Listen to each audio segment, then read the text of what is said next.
আসসালামু আলাইকুম প্রিয় ভিউয়ার্স, এমএসসি কনস্ট্রাকশন লিমিটেডের পক্ষ থেকে আপনাদের সবাইকে স্বাগতম জানাচ্ছি। আমি মামুন হাসান। প্রিয় ভিউয়ার্স, আজকে আমি আপনাদের মাঝে চলে আসলাম কিছু গুরুত্বপূর্ণ বিষয় নিয়ে আলোচনা করার জন্য। মূলত আপনাদের কিছু গুরুত্বপূর্ণ প্রশ্ন আছে, সেই প্রশ্নগুলোর উত্তর দেওয়ার জন্য চলে আসলাম।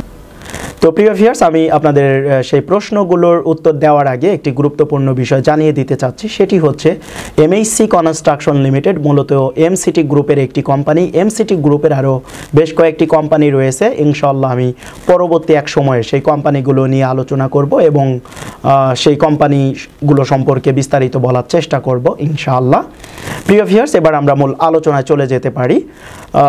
আপনাদের যেই প্রশ্নগুলো আমি সাধারণত পেয়ে থাকি, প্রথম প্রশ্নটা এমন হয়, মামুন ভাই, এমএসসি কনস্ট্রাকশন লিমিটেড কোনো প্রকার সুদ বা ইন্টারেস্ট ছাড়া বাড়ি তৈরি করে দেয়, আপনারা কোনো প্রকার সুদ বা ইন্টারেস্ট ছাড়া বাড়ি তৈরি করে দেন, তাহলে আপনাদের লাভটা কি, আপনাদের উদ্দেশ্যটা কি?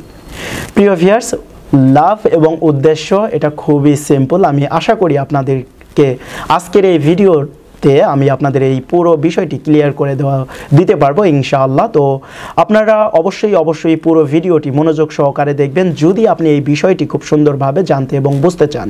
যদি আপনি ভিডিওটি স্ক্রিপ্ট করে যান, এমনও হতে পারে আপনি যেই কথাটি শুনতে চাচ্ছেন বা যেই কথাটি আপনার জানা দরকার সেই কথাটি আপনি স্ক্রিপ্ট করে গেলেন। তো সেই জন্য আমি আপনাদেরকে বলবো, যদি আপনি আমাদের মাধ্যমে একটি বাড়ি তৈরি করতে চান বা এই বিষয়টি খুব সুন্দরভাবে জানতে এবং বুঝতে চান, তাহলে অবশ্যই পুরো ভিডিওটি মনোযোগ সহকারে শুনবেন।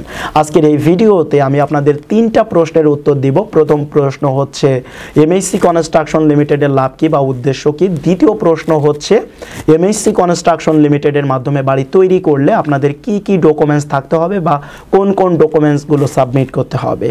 নাম্বার 3 যেই প্রশ্নটা, সেটা হচ্ছে যে এমএসসি কনস্ট্রাকশন লিমিটেডের মাধ্যমে যদি বাড়ি তৈরি করেন তাহলে বাড়ির কাজ কি সঠিকভাবে হবে কিনা বা এটার গুণগত মান ঠিক থাকবে কিনা। এই 3টি বিষয় নিয়েই আমি বিস্তারিত আলোচনা করব ইনশাআল্লাহ। প্রিয় ভিউয়ার্স, প্রথম যে প্রশ্নটি সেটি হচ্ছে যে মামুন ভাই, এমএসসি কনস্ট্রাকশন লিমিটেড কোনো প্রকার সুদ বা ইন্টারেস্ট ছাড়া বাড়ি তৈরি করে দিচ্ছে, তাহলে এমএসসি কনস্ট্রাকশন লিমিটেডের লাভ কি বা আপনাদের লাভটা কি, আপনাদের উদ্দেশ্যটা কি? প্রিয় ভিউয়ার্স, আপনারা অনেকেই জানেন যে মূলত আমি একজন প্রবাসী ছিলাম। আমি অনেক কম বয়সে দেশের বাইরে চলে যাই, মালয়েশিয়াতে চলে যাই। দেন মালয়েশিয়াতে আমি ছোট বড় অনেক কোম্পানিতে কাজ করি, অনেক জায়গায় কাজ করি। তো দেখা যেত ছোটোখাটো কাজ নিয়ে সেই কাজগুলো রেনোভেশন করে দিতাম। তো সর্বশেষ আমি একটি কোম্পানিতে অ্যাজ এ ফোরম্যান হিসেবে কাজ করেছি। তো আমার আন্ডারে কম বয়স থেকে শুরু করে বেশি বয়স পর্যন্ত লোকজন কাজ করেছে। এটা বলতে পারি যে আমার বাবার বয়সী লোকও আমার ওই কোম্পানিতে, মানে আমাদের ওই কোম্পানিতে কাজ করেছে আমার আন্ডারে। তো এই তাদের সাথে চলতে গিয়ে আমি অনেক কিছু শিখেছি, অনেক কিছু বুঝেছি। তো একটা ঘটনা যদি আমি আপনাদেরকে শেয়ার করি তাহলে আপনি বুঝবেন। এই ঘটনাটার মাধ্যমে আশা করি আপনি আমার উদ্দেশ্যটা বুঝতে পারবেন। তো ঘটনাটা এমন ছিল, এক মুরব্বী লোক তিনি বাড়িতে ফোন দিয়ে অনেক রাগারাগি করতেছেন বা রাগান্বিত হয়ে কথা বলতেছেন। দেন আমি তার কাছে গেলাম, গিয়ে বললাম যে আঙ্কেল, কি হয়েছে বা সমস্যাটা কি, আমাকে একটু বলেন, আপনি এইভাবে কেন কথা বলতেছেন? তো আমি ভাবছি হয়তো তার পারিবারিক কোনো একটা সমস্যা বা একটা মিসআন্ডারস্ট্যান্ডিংয়ের জন্য এমন একটা ঘটনা সে করতেছে। তো সে প্রথমে বলতে চাচ্ছে না। আমি বললাম যে আঙ্কেল, কি হয়েছে আমাকে বলেন, আমি আমার দিক থেকে যদি পারি আপনাকে একটা সলিউশন দিয়ে দেবো ইনশাআল্লাহ। তো তিনি একটা বিষয় ফলো আপ করছে, মানে আমি তার বিষয়ে একটা বিষয় ফলো আপ করছি, সেও আবার আমার এই বিষয়টা ফলো আপ করছে। তো তিনি যখনই বেতন পেত দেখা যেত অন্য একজনের কাছ থেকে কিছু টাকা নিয়ে সে বাড়িতে টাকা পাঠাইতো। এটা দেখা যেত ওই অহরহই ঘটে থাকতো এরকম ঘটনা। তো আমি আবার এই বিষয়টা ফলো আপ করছি। তো আমি যে ফলো করছি সেটাও আবার সে খেয়াল করছে। তো সেই জন্য চিন্তা করছে যদি আমি তার সাথে ঘটনাটা শেয়ার করি হয়তো আমার একটা সলিউশন হতেও পারে। তো সে ওই দৃষ্টিকোণ থেকে মেবি সে আমার সাথে এটা শেয়ার করলো। বলল যে দেখো বাবা, কি বলবো, আমি আজকে 14-15 বছর যাবৎ মালয়েশিয়াতে আছি। তো আমি 12-13 লক্ষ টাকার মতো জমাইতে পারছি এতদিনে, কারণ আমি তো 2 বছর পর বা 1.5 বছর পর দেশে যাই। তো এই জন্য বেশি কিছু করতে পারি নাই। তো সর্বশেষ চিন্তা ভাবনা ছিল যে বয়স তো হয়ে গেছে, দেশে যাব, একটা ব্যবসা বাণিজ্য বা কিছু একটা করতে হবে। তো বাড়িতে ঘরও না, একটা ঘরও করতে হবে। তো সেই জন্য আমি ইট, বালি, সিমেন্ট সব কিছু আনছি, এনে আমি একজন কন্ট্রাক্টরকে কাজ দিছি। তো আমার চিন্তা ভাবনা হচ্ছে আমি চারপাশে ওয়াল করব এবং উপরে টিন দিয়ে 4 চালা ঘর করব। সামনে বারান্দা বা পিছে বারান্দা দিয়ে এইভাবে একটা ঘর করব। তো যখন কন্ট্রাক্টরকে কাজ দেওয়া হলো, মিস্ত্রিকে কাজ দেওয়া হলো, তো সেই মিস্ত্রি বাড়ির লোকজনদেরকে এমনভাবে বোঝাইলো যে সবই তো হবে, ইটের ওয়াল হবে, তো শুধু উপরে ছাদ দেওয়া, তো ছাদ দিলে তো বেশি টাকা লাগবে না, মাত্র 2 লক্ষ টাকা লাগবে, তো 2 লক্ষ টাকার জন্য একটা ঘর করবেন, এখনকার যুগে ঘর চলে।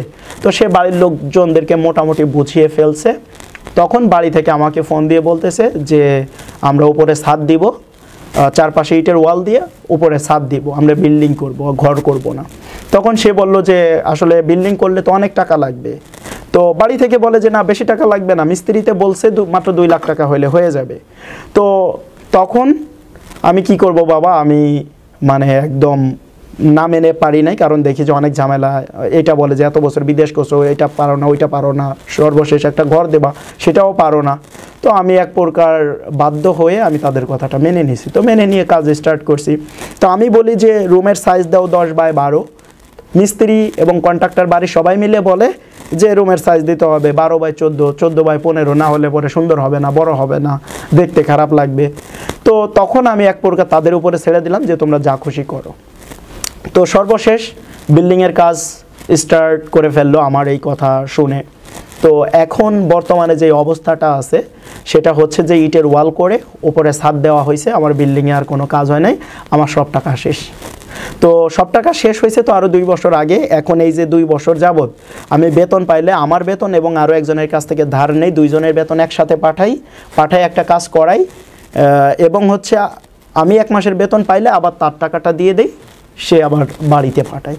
তো এইভাবে আমি এই ছাদ পর্যন্ত কমপ্লিট করতে পেরেছি। সর্বশেষ রড সিমেন্টের দোকানে বাকি ছিল, এটা শোধ হয়েছে গত মাসে। তো এই মাসে আমি বলতেছি যে প্লাস্টারের কাজ মানে গ্রিল টেরিল বানাই এইগুলো করার জন্য। তো এইটা নিয়েই একটা কথা কাটাকাটি হয়েছে এবং এটা নিয়েই রাগারাগি করলাম। তো আশা করি বুঝতে পারছো। তো তখন আমি বিষয়টা খুব গভীরভাবে এবং মনোযোগ সহকারে শুনলাম এবং এটা রিয়েলাইজ করার চেষ্টা করলাম। শুধু যে ওনার বেলায় এটা ঘটেছে আসলে তা না, আরেকজনের কাছ থেকে শুনেছি সেও ব্রিক ফাউন্ডেশন দিয়ে একটা বিল্ডিং করবে। তো সেই জন্য যেটা করছে ক্যানেলের মতো করছে, মানে ড্রেনের মতো করছে, চারপাশে করে প্রথমে ইটের গাঁথনি দিছে 30 ইঞ্চি, তারপরে 25 ইঞ্চি, এরপর 20 ইঞ্চি ইটের গাঁথনি দিছে একদম এই মাটি লেভেল, দেন ওইটার উপর থেকে 10 ইঞ্চি ইটের গাঁথনি দিছে ফ্লোর লেভেল। তো 15,000 ইট নিচে লাগাইছে। তো আমাকে বলতেছে যে আমার এই 15,000 ইট আমার মাটির নিচে মিস্ত্রিতে লাগিয়ে দিছে। তো আমি শুনে হাসবো না কাঁদবো কি বলবো কিছুই বলতে পারলাম না। আমি বললাম যে যাই হোক, এটা আপনার বিল্ডিংটা বেশি মজবুত হয়েছে, এখন এছাড়া তো আর কিছু বলার নাই। তো এই কথাটা শুনলাম তার কাছ থেকে এটা শুনলাম এবং ওই লোকের কাছ থেকে এটা শুনলাম, সব কিছু মিলিয়ে এই ঘটনাগুলো আমার সামনে অহরহ ঘটতে লাগলো বা আমি এইগুলো শুনতে লাগলাম।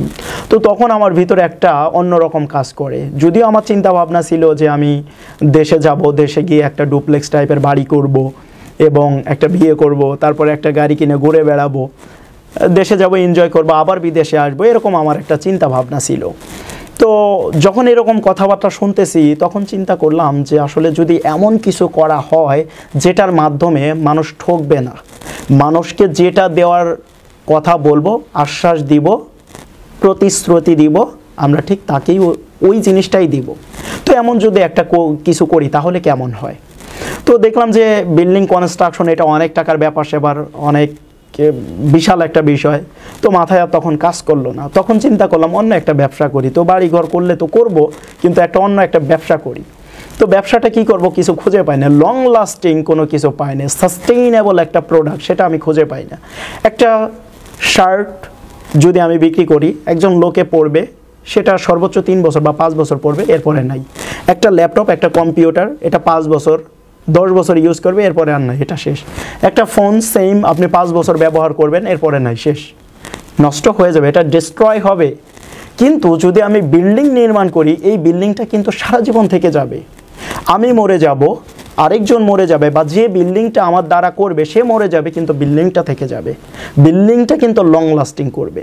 তো ওই জায়গা থেকে আমার ভিতরে এই জিনিসটাই কাজ করতে লাগলো যে আমি বিল্ডিং কনস্ট্রাকশন নিয়ে কাজ করব এবং আমার কাছ থেকে মানুষ প্রতারিত হবে না, ঠিক আমি যেটা বলবো ওইভাবেই আমি তার কাজটা করে দিব। তো এইটা আমি চিন্তা ভাবনা করতে লাগলাম মোটামুটি 2.5 বছর পর্যন্ত। চিন্তা ভাবনা করতে করতে মাথায় প্রচুর পরিমাণ চুল ছিল, চুল দিয়ে আমি খোপা বেঁধে ফেসবুকে ছবি আপলোড দিতাম, এরকম ছবি এখনও ফেসবুকে আছে। কিন্তু এটা নিয়ে চিন্তা করতে করতে রাত জাগতে জাগতে চুলগুলো আস্তে আস্তে পরে দেখছেন পাতলা হয়ে গেছে।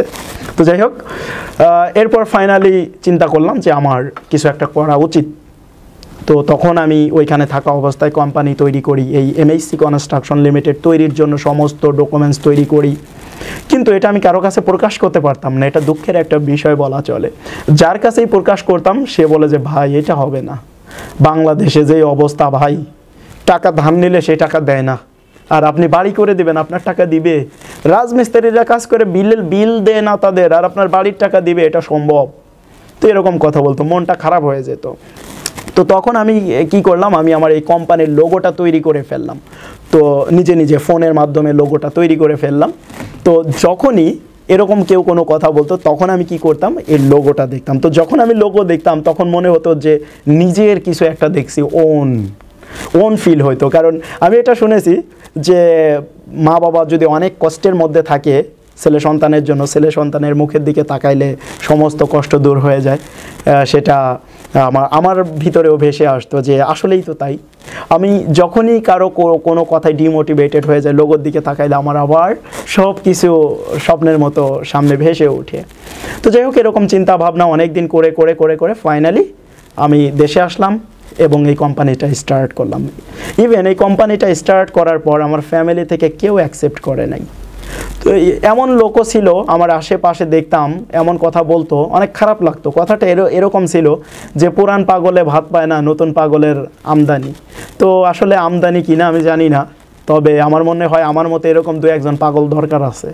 এরকম পাগল যদি আরও 2-4 জন হয়, বা এরকম পাগল যদি আরও 2-4 জন থাকে, আর কিছু হোক বা না হোক, আমার মনে হয় আমার দেশটা একটু হলেও পরিবর্তন হবে। কারণ আমি প্রথম কথা চিন্তা করি, কোনো ঘুষ সুদ এগুলোর মধ্যে যাওয়া যাবে না। আমি সুদ দিব না, সুদ নিব না, সুদ খাবো না, এটা হচ্ছে আমার প্রথম কথা। দ্বিতীয় কথা, আমি এমন কিছু করে যাব যেটার মাধ্যমে আরেকজনে উপকৃত হবে এবং এটা সারা জীবন থেকে যাবে। আমি মরে যাব কিন্তু আমার এই যেই জিনিসটা আমি করে রাখলাম এটা থেকে যাবে। তো এরকম সাস্টেইনেবল এবং হচ্ছে লং লাস্টিং এরকম প্রোডাক্ট দেশে তৈরি করা বা দেশে রেখে যাওয়ার দরকার আছে। তো সেই জন্যই আমি বলি যে আমার মতো এরকম পাগল আরও 2-1 জন দরকার আছে। ইনশাল্লাহ আপনারা হয়ে যান, অন্তত আমাদের দেশটা পরিবর্তন হবে। তো যাই হোক, আমি কারো কথায় কান দিচ্ছি না। যখন দেখি বাড়ি থেকেও কোনো সাপোর্ট পাচ্ছি না, আমি বিদেশ থেকে আসার 8 মাস পরে বাড়িতে গেছি। এটা মানে আজকে আমি যদিও এটা দুঃখজনক, আপনি বলতে পারেন যে ভাই আপনি কি আপনার মা বাপ দেখতে যান নাই? আসলে বিষয়টা এরকম, যখন প্রসঙ্গ আসে টাকার তখন অনেক সম্পর্কই হালকা হয়ে যায়। তো যখন আমি বলছি এটা করব, আসলে তারা মেনে নিতে পারে নাই। তাদেরও কথা ছিল যে আমি দেশে যাব, একটা বিল্ডিং করব, একটা ঘর করব, বিয়ে করব, তারপর ঘোরাফেরা করব, এরপর আবার বিদেশ আসবো, এভাবে 10 বছর 20 বছর চলতে থাকবে। কিন্তু আমি তো সেই লোক না ভাই, আমাকে দিয়ে তো এটা হবে না। তো এই জন্যই আমি নিজেকে তাদের কাছ থেকে দূরে সরিয়ে রেখে ফাইনালি যখন আমি কোম্পানিটা স্টার্ট করছি, তো তখন আমি এটা নিয়ে অনেক দৌড়াদৌড়ি করে যখন মার্কেটে এটা রানিং হয়ে গেছে, এরপর ফাইনালি দেশের বাড়িতে গেছি বা গ্রামে গেছি, গিয়ে সবাইকে দেখাইতে পেরেছি যে হ্যাঁ আমি এটা করতে পেরেছি। তো ওই জায়গা থেকেই আমার এই কাজগুলো করা। যদিও শুরুটা অনেক কষ্টের ছিল, পেমেন্ট নিয়ে অনেক প্রবলেম ছিল। শুরুতে মানুষকে বলে বোঝানো যেত না যে আমি এইভাবে এটা করে দিব, মানুষ মানতো না। তো সেই জন্য আমি ওইভাবে ডকুমেন্টসও নিতে পারি নাই। 4-5টা কাজ উইদাউট ডকুমেন্টে করে দেওয়া হয়েছে, জাস্ট এনআইডি কার্ডের উপরে এগ্রিমেন্ট করে তাদের কাজগুলো করে দেওয়া হয়েছে। এখন তাদের কাছ থেকে পেমেন্টগুলো পেতে অনেক কষ্ট হচ্ছে, পেমেন্টগুলো নিতে অনেক কষ্ট হচ্ছে। তো আমি এই ভিডিওটির মাধ্যমে জানিয়ে দিতে চাই, যখন একজন মানুষের দেওয়ালে পিঠ ঠেকে যায় তখন কিন্তু অনেক কিছুই করতে পারে। তো সেই জন্য আমি বলবো যে আমি আপনাদের বাড়িটা তৈরি করে দিয়েছি, তার মানে এই নয় যে আপনার টাকাটা দিতে হবে না, বা আপনি না দিলে আমি মেনে নিব। ইনশাল্লাহ আপনাকে টাকাটা দিতে হবে, আজকে দেন আর কালকে দেন, তবে বলবো যে সম্পর্ক ভালো থাকা অবস্থায় দেওয়াটা বেটার। তো আশা করি আপনারা এটার ইচ্ছাটা বুঝতে পারছেন বা উদ্দেশ্যটা কি সেটা বুঝতে পারছেন। আর লাভের যে বিষয়টা, লাভটাও খুব সুন্দরভাবে আমরা বুঝে নিচ্ছি। কারণ বিনা স্বার্থে বিনা লাভে কেউ এক গ্লাস পানি ঢেলেও খাওয়ায় না। তো যেহেতু কেউ এক গ্লাস পানি ঢেলে খাওয়ায় না, সেহেতু আমরা একটা বিল্ডিং করে দেবো, আমাদের কোনো লাভ থাকবে না, এটা কোনো কথা? আমাদের লাভ আছে ভাই। আমাদের নিজস্ব কাঠের ডোর আছে, কাঠের একটা কারখানা আছে যেখানটা আমরা দরজা তৈরি করি। সেই দরজাগুলো যদি আমরা বাইরে থেকে কিনি, আমাদের প্রত্যেকটা দরজায় 4-5 হাজার টাকা করে বেশি খরচ হয়, কিন্তু নিজস্বভাবে তৈরি করার কারণে আমাদের এইখানটায় 4-5 হাজার টাকা সেভ হয়। ইভেন আমরা কেমিক্যাল ট্রিটমেন্ট করে দরজাগুলো তৈরি করে থাকি এবং 30 বছরের গ্যারান্টি দিয়ে থাকি। সো এই প্রোডাক্ট থেকে, ম্যাটেরিয়ালস থেকে আমাদের বেশ কিছু টাকা প্রফিট হয়। তো আমরা বিল্ডিং করে যে বিল্ডিং থেকে লক্ষ লক্ষ টাকা প্রফিট করি, আসলে বিষয়টা তা না। আমাদের রড, সিমেন্ট এবং যেই দরজাগুলো, এই টোটাল ম্যাটেরিয়ালস থেকে আমাদের যে প্রফিটটা আসে এটাতেই আমাদের হয়ে যায় এবং সেই জন্যই আমরা একটা সুবিধা দিতে পারি। আর আমরা যে একসাথে 100-200 বিল্ডিংয়ের কাজ করি, বিষয়টা তা না। আমরা 10টা করে বিল্ডিংয়ের কাজ করে দিই। একসাথে যে 20টা, 50টা, 100টা করি, বিষয়টা তা না। তবে এখন যেহেতু সিজন, এখন আমাদের প্রজেক্টের সংখ্যা একটু বেড়ে গেছে, মানে আমাদের লিমিটেশনের বাইরে চলে গেছে। তারপরে ইনশাল্লাহ চেষ্টা করব আমরা আমাদের মতো করে কাজ করে যেতে। ইনশাল্লাহ দোয়া করবেন। তো আমাদের লাভের যে বিষয়টা, আমাদের উদ্দেশ্য, আশা করি আপনারা সেটা বুঝে গেছেন। তো দ্বিতীয় যে বিষয়টা, সেটা হচ্ছে যে আপনাদের কি কি ডকুমেন্টস লাগবে। প্রিয় ভিউয়ার্স, আপনারা যেই জমির উপরে বাড়িটি করবেন, সেই জমিটি সঠিক থাকতে হবে, জমিটির দলিলপত্র ঠিক থাকতে হবে, আমাদেরকে দলিলের ফটোকপি দিতে হয় এবং যার নামে এগ্রিমেন্টটা হবে মূলত তার নামেই জমিটা থাকতে হবে, বা কিছু একটা অংশ তার নামে থাকতে হবে। এমন হয় যে একটা জমি 2-3 জনের নামে আছে, একটু একটু করে, এমনটা হলেও হবে। মূলত যার নামে জমি থাকবে তার নামেই আমরা এগ্রিমেন্টটা করি। তো যার নামে এগ্রিমেন্টটা করি তার এনআইডি কার্ড এবং পাসপোর্ট সাইজের 2 কপি ছবি, একজন জামিনদার নিয়ে থাকি, মানে তার পরিবর্তে বা তার অবর্তমানে আমরা যাকে ধরতে পারবো এমন একজন জামিনদার নিয়ে থাকি। তো সেই জামিনদারের এনআইডি কার্ড এবং পাসপোর্ট সাইজের 2 কপি ছবি। আর যেই বাকি 40% টাকা থাকে, আমাদের যে বাকি 40% টাকা থাকে, সেই 40% টাকার জন্য আমরা 36টা চেক নিয়ে থাকি। তো এই ক্ষেত্রে যদি 2-1টা কম থাকে সেটা আমরা মিনিমাইজ করে নেই। তো মূলত আমাদেরকে চেক দিতে হয়। তো এই চেকটা আমরা এগ্রিমেন্টের মধ্যে মেনশন করে দিয়ে থাকি। যখন এগ্রিমেন্ট করা হয় তখনই আমাদেরকে এই চেকগুলো দিয়ে দিতে হয়। চেক অ্যামাউন্ট কত সেটাও আমরা এগ্রিমেন্টের মধ্যে লিখে দিয়ে থাকি, চেক নম্বর কত সেটাও আমরা এগ্রিমেন্টের মধ্যে লিখে দিয়ে থাকি। তো এই বিষয়টা আমি আপনাদেরকে ক্লিয়ার করে দিচ্ছি। প্রথম কথা যে জমিতে বাড়ি তৈরি করবেন সেই জমিটি ঠিক থাকতে হবে, সেই জমির দলিলের ফটোকপি। নাম্বার 2 যার নামে এগ্রিমেন্ট করা হবে তার এনআইডি কার্ড এবং পাসপোর্ট সাইজের ছবি, একজন জামিনদার, সেই জামিনদারের এনআইডি কার্ড এবং পাসপোর্ট সাইজের ছবি, এবং আপনারা যেই এলাকায় বাড়িটি করবেন ওই এলাকার যে চেয়ারম্যান আছে, চেয়ারম্যানের যে পরিচয়পত্রটা দেয় চেয়ারম্যান, সেই পরিচয়পত্রটা বা সনদ যেটা বলা হয় সেটা দিতে হবে। তো এই জিনিসগুলো দিলে দেন আমরা আপনার এগ্রিমেন্টটা করে আপনার বাড়িটি করে দিব ইনশাআল্লাহ। এবং নাম্বার 3, কাজের যে গুণগত মানের যে বিষয়টা। প্রিয় ভিউয়ার্স, আমরা যতগুলো কাজ করেছি, আমাদের আজ পর্যন্ত কোনো একটা প্রজেক্ট থেকে এই ক্লেমটা আসে নাই যে সঠিক ম্যাটেরিয়ালসটা ইউজ করে না। ইভেন এগ্রিমেন্টের সময় যেই কথাগুলো নাও থাকে সেই জিনিসগুলো দিয়েও আমরা বাড়িটা তৈরি করে দিই। কারণ আমি চিন্তা করি যে এখন যদি আমি তাকে এগ্রিমেন্টের চাপে ফেলে বলি যে না আপনার সাথে এটা ছিল না, এটা ছিল না, এটা ছিল না, তো আমরা এটা দিব না, তখন তার মনে একটা কষ্ট লাগবে। তো এই কষ্টটা যেন সে ফিল না করে সেই জন্য তার মতো করে আমরা বাড়িটা তৈরি করে দেওয়ার চেষ্টা করি। তবে যদি আপনি অযৌক্তিক কিছু কথাবার্তা বলে দাঁড় করান তাহলে তো হবে না। তো সেই জন্য আমি আপনাকে বলবো, আমরা প্রত্যেকটা বিষয়, আপনার বাড়ির সেফটি ট্যাঙ্কি কত ফিট বাই কত ফিট হবে, কত লক্ষ টাকা মূল্যের বাড়িতে আমরা কতটুকু সেফটি ট্যাঙ্কি দেই। সহজ কথা যদি বলি, আমরা 1 কোটি টাকা মূল্যের বাড়িতে যেরকম সাইজের সেফটি ট্যাঙ্কি করে দিতে পারবো, 20 লক্ষ টাকার বাড়িতে সেই সেফটি ট্যাঙ্কিটা করে দিতে পারবো না, এটা আপনারাও বোঝেন। তো এখন আপনি যদি বলেন যে ওই বাড়িতে দেখলাম সেফটি ট্যাঙ্কির সাইজ 10 ফিট বাই 10 ফিট, আমারটা কেন 7 ফিট বাই 7 ফিট, তাহলে আপনাকে এটা বুঝতে হবে ওই বাড়ির কস্টিংটা 60 লক্ষ টাকা আর আপনার বাড়ির কস্টিংটা মাত্র 20 লক্ষ টাকা। সো এটা বুঝতে হবে। আমি বড় এবং ছোট এরকম প্রজেক্ট আমার কাছে মনে করি, আমি সবগুলো প্রজেক্ট এক সমান, আমার কাছে সবগুলো প্রজেক্ট এক সমান মনে হয়। কারণ যার 10 তলা বিল্ডিং আছে তার কাছে 10 তলা, কিন্তু যে 1 তলা করবে তার কাছে ওই 1 তলাই ওই ব্যক্তির 10 তলার সমান। তো সেই জন্য আমি চিন্তা করি আমার প্রত্যেকটা প্রজেক্ট এক সমান, আমি রেসপেক্ট করি কিন্তু আপনি যদি ভুল বোঝেন যে মামুন ভাই ওইটা বড় দেখে ওইটাই করে দিল, এখন আমার প্রজেক্টটা ছোট বলে আমাকে ছোট করে দিল, তাহলে এটা আপনার একটা ভুল ধারণা হবে। তো আশা করি আপনি আমার এই কথাটা বুঝতে পারছেন। তো কাজের যে কোয়ালিটি, গুণগত মান, এটা আপনারা আপনাদের মতো করে বুঝে নিতে পারবেন। প্রয়োজনে আপনি না বুঝলে যিনি বোঝে তাকে আপনি প্রজেক্টে রেখে দিতে পারেন, বা আপনি একজন ইঞ্জিনিয়ার রেখে দিতে পারেন, যেই ইঞ্জিনিয়ার আপনাকে বোঝাবে যে আমরা সঠিকভাবে কাজ করছি না বেঠিকভাবে কাজ করছি। তো যেহেতু আমরা সঠিকভাবে কাজ করব, সেহেতু একজন ইঞ্জিনিয়ার যদি প্রজেক্টে থাকে আমাদের জন্য ভালো, আমাদের মালের সঠিক ব্যবহারটা হবে, অপচয় হবে না। তো সেই জন্য আমি বলবো, যদি আপনার কাজ নিয়ে কোনো ডাউট বা কোনো কনফিউশন থাকে, সেই ক্ষেত্রে আপনি একজন ইঞ্জিনিয়ার রেখে দিতে পারেন, নিজ দায়িত্বে, আমাদের কোনো প্রবলেম নাই। তবে আপনার যা যা প্রয়োজন আপনি আগে বলে নেবেন এগ্রিমেন্টের সময়, আমরা ইনশাআল্লাহ আপনার সেই এগ্রিমেন্ট অনুযায়ী কাজ করব।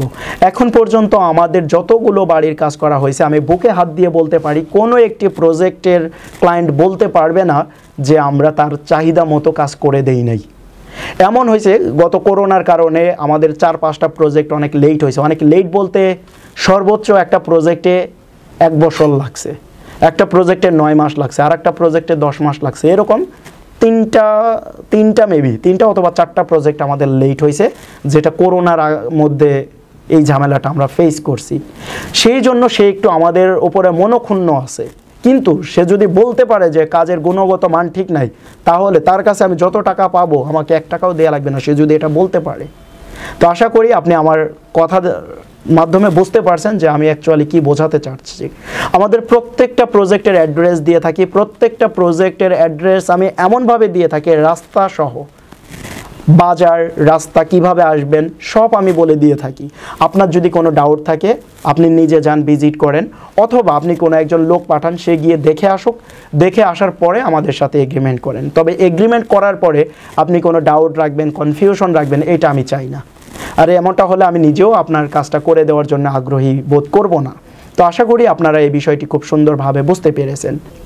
প্রিয় ভিউয়ার্স, ডাউন পেমেন্টের একটি বিষয় আপনাদেরকে ক্লিয়ার করে দিতে চাচ্ছি। আপনারা অনেকেই কনফিউশনে থাকেন ডাউন পেমেন্ট এবং কিস্তি দেওয়া নিয়ে।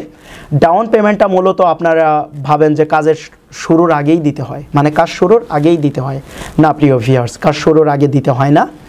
যখন এগ্রিমেন্ট করা হয় তখন টোটাল কস্টের 3% টাকা পে করতে হয়, এবং যখন কাজ স্টার্ট করা হয় আপনার বাড়িতে আমাদের লেবার, মিস্ত্রি, কন্ট্রাক্টর চলে যাবে, ম্যাটেরিয়ালস ঢুকে যাবে, মনে করেন কাজটা স্টার্ট হয়ে গেছে, তখন আপনাকে আমাদের টাকাটা পে করতে হবে। তো টোটাল 60% ডাউন পেমেন্ট হারে যেই টাকাটা আসে, এটা আপনি 2 ভাগে বা সর্বোচ্চ 3 ভাগে আপনি দিতে পারবেন। তবে কথা হচ্ছে 60 ঢালাই পর্যন্ত আপনি এই 60% টাকা দিতে পারবেন। 60 ঢালাই দেওয়া শেষ, আমাদের 60%-এর কিচ্ছাও শেষ, এবং বাকি যে 40% টাকা, এটা কাজ শুরুর 1 মাস পর থেকে কিস্তি দিতে হবে। এটা মনে রাখবেন, কাজ শুরুর 1 মাস পর থেকে কিস্তি দিতে হবে। এবার আপনার ভিতরে যদি প্রশ্ন আসে যে আমি যদি কাজ শুরুর 1 মাস পরে কিস্তি দেই, তাহলে আপনাদের কাছ থেকে কাজ করি আমাদের লাভটা কি? প্রিয় ভিউয়ার্স, আমি আপনাদেরকে ক্লিয়ারলি বলে দিতে চাচ্ছি, আপনাদের লাভ আছে, অবশ্যই লাভ। সেটা হচ্ছে আপনারা মানসম্মত কাজ পাচ্ছেন, কোয়ালিটিফুল। নাম্বার 2, আপনারা আমাদের কাছ থেকে একটা ফাইন্যান্সিয়াল সাপোর্ট পাচ্ছেন। ধরুন আপনার বিল্ডিংয়ের কাজ আমরা টোটাল 6 মাসে করে দিলাম। তো 6 মাসে করে দিলে আপনি যদি কাজ শুরুর 1 মাস পর থেকে কিস্তি দেন, 5টা কিস্তি দিবেন, বাকি রইল 31টা কিস্তি। 31টা কিস্তি তো আপনি বিল্ডিংয়ে ঘুমিয়ে দিতে পারছেন, তাহলে আপনার টেনশন কিসের? আপনার যদি ডিউ অ্যামাউন্ট থাকে 10 লক্ষ টাকা, আপনি যদি প্রথমে 4-5টা কিস্তিতে 1 লক্ষ বা 2 লক্ষ টাকাই দিয়ে দেন, আপনার বাকি থাকবে 8 লক্ষ টাকা। তাহলে কি 8 লক্ষ টাকা না ভাই? এটা তো টাকা, এটা তো পয়সা না ভাই, এটা বুঝতে হবে আপনাদের। আবার যাদের সর্বনিম্ন ছোট প্রজেক্ট আমরা করে দিই, তাদের কাছেও 5 লক্ষ বা 6 লক্ষ টাকা থাকে। তাহলে এইগুলো তো টাকা ভাই, এটা আপনার বুঝতে হবে। আপনি 3-4টা কিস্তি বা 5টা কিস্তি দিয়ে দিচ্ছেন, তার মানে এই নয় যে আপনি সব টাকা দিয়ে দিচ্ছেন। তো আশা করি আপনারা এই বিষয়টা খুব সুন্দরভাবে জানতে এবং বুঝতে পেরেছেন। প্রিয় ভিউয়ার্স, অনেক কথা বললাম, যদি কথার মাঝে কোনো ভুল ত্রুটি হয় ক্ষমা দৃষ্টি চোখে দেখবেন, কারণ আমি আপনাদের ভাই মনে করি, এবং আমি আমার ভাইদের জন্য কাজ করি। আমি আমার আব্বাকে একটা কথা বলছিলাম, যে কথাটা একদম না বললে নয়। আব্বা বলে যে তুই এটা কেন করস, তোর কি দরকার এত দৌড়াদৌড়ি করার, কি দরকার এত পরিশ্রম করার? আমি বলি যে আব্বা, আমার তো ছোট ভাই আছে, আমি তো তার জন্য তো দৌড়াদৌড়ি করি। তাহলে এই যে যাদের জন্য কাজ করি তারা তো আমার ভাই, তারা আমার ভিডিও দেখে মনোযোগ সহকারে এবং প্রত্যেকটা ভিডিওতে কমেন্টস করে এবং ফোন দিয়ে অনেক আবেগজনিত কথাবার্তা বলে। তো এইটাই আমাকে অনেক অনুপ্রাণিত করে। তো সেই জন্য আব্বা আমি আমার অন্য ভাইদের জন্য দৌড়াদৌড়ি করতেছি, প্লিজ আপনি কিছু বললেন না। আমি মাকেও সেম কথা বলি। তো আমি আপনাদেরকে ভাই মনে করি, আমি মনে করি আমার একটা ভাইয়ের স্বপ্নটা আমি আমার নিজের হাতে বাস্তবায়ন করে দিচ্ছি, এবং আমি মরে যাব আমার ভাইয়ের সেই কাজটা থেকে যাবে। আমার সেই ভাই আমি মরে যাওয়ার পরে বলবে যে মামুন ভাই আমার এই বাড়িটা তৈরি করে দিছে, মামুন ভাইকে আল্লাহ তাআলা বেহেশত নসিব করুক। আমি এটা চাই ভাই, এছাড়া আর কিচ্ছু চাই না। এই টাকা পয়সা সম্পদ সব রেখে যাব ভাই। আজকে আমি যদি মরে যাই, আমার এই ল্যাপটপটা একজন এসে বলবে যে এটা আমার পছন্দ হয়েছে, নিয়ে যাই। এই ফোনটা একজন এসে বলবে যে আমি এটা নিয়ে যাই। ইভেন আমার মানে একান্তই ব্যক্তিগত ইউজের জন্য যেই জিনিসগুলো থাকবে, পারলে ব্লেজারটাও একজনে নিয়ে যাবে। তাহলে আমি এইগুলো কার জন্য করি ভাই? এগুলো কার জন্য করি? আসলে আমি একটু অন্য মাইন্ডের লোক, ডিপ থিঙ্কিংয়ের লোকজন। যদিও আমার বয়সের চেয়ে আমার চিন্তাটা আমার মনে হয় বেশি ডিপে চলেই গেছে। তবে দোয়া করবেন আমি যেন আমার এই চিন্তাতেই অটুট থাকতে পারি। এবং যেটা বিদেশে থাকা অবস্থায় পরিকল্পনা ছিল যে একটা বাড়িতে ঘর করা, এরপর বিয়ে করা, এটা করা সেটা করা, ইনশাল্লাহ এটা হয়ে যাবে। এখন করব। হ্যাঁ, আমি ইতিমধ্যে আমার বাড়ির কাজও স্টার্ট করে দিছি। গত কয়েকদিন হয়েছে। আমি ইনশাল্লাহ একটি ভিডিওতে আপনাদেরকে আমার বাড়ির কাজটা দেখাবো। যদিও আপনাদের মতো এত গর্জিয়াস করে আমি করতে পারছি না, খুবই সিম্পলের মধ্যে বাড়িটা করতেছি। তো ইনশাল্লাহ দোয়া করবেন আমি যেন আপনাদেরকে দেখাতে পারি। তো প্রিয় ভিউয়ার্স, অনেক কথা বললাম, আশা করি আমার কথাগুলো আপনারা বুঝতে পারছেন। তো সবাই ভালো থাকবেন, সুস্থ থাকবেন। আসসালামু আলাইকুম, আল্লাহ হাফেজ। MAC কনস্ট্রাকশন লিমিটেড, স্বপ্নের নির্মাণে বিশ্বস্ত সহযোগী।